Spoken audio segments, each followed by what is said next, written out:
Superintendent Williams is dealing with a crisis on top of a pandemic. It's no easy task, but tonight he and his staff continue to leave staff, teachers, and parents with unanswered questions, making promises of truth and transparency. So when incidents happen, I think it's important to tell the truth. Those words from a then brand new superintendent, Darrell Williams, in July 2019. I will make myself available. I'll make sure our cabinet members, if I'm not, that we have a spokesperson on behalf of the superintendent.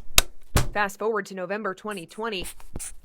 The day after a ransomware attack was identified within BCPS, the superintendent now dealing with a crisis. We have been in contact with our local, state, and federal law enforcement partners.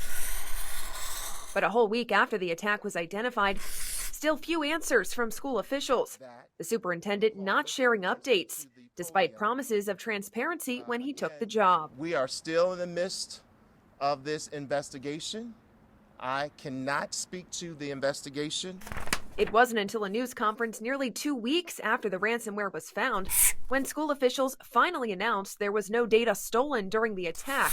Superintendent Williams again not providing substantive updates, instead acknowledging the hard work of BCPS staff, teachers, and students as they dealt with a bumpy return to class. For their understanding and professionalism as we together work our way through this crisis. The lack of transparency even frustrating Baltimore County Executive Johnny Olszewski Jr., who sent a letter to Williams on Friday critical of his response. Williams, a man who vowed transparency, now leaving the BCPS community in the dark. And late this afternoon, I received a copy of Superintendent Williams' response to the county executive.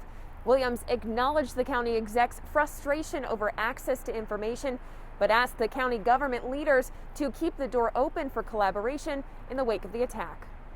Amy Simpson, Fox 45 News.